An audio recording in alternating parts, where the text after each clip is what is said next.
Welcome to the Salmon Runs YouTube. Enjoy the video.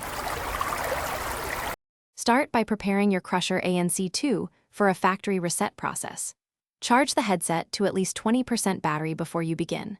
Power off the headphones by pressing and holding the power button for 2 seconds. On your phone or computer, open Bluetooth settings and forget the Skullcandy device. This ensures a clean pairing after the reset completes.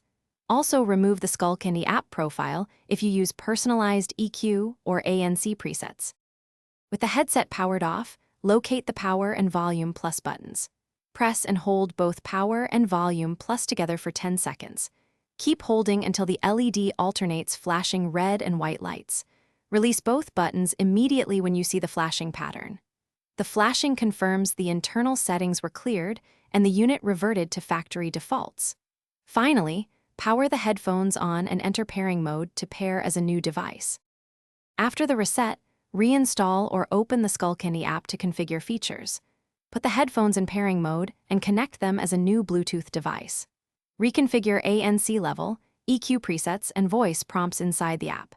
If the LED never flashed or the reset failed, try charging to full and repeat the button sequence. Contact Skullcandy support if repeated attempts still fail for further diagnostic steps and warranty guidance. Thanks for watching. Consider subscribing if we helped you.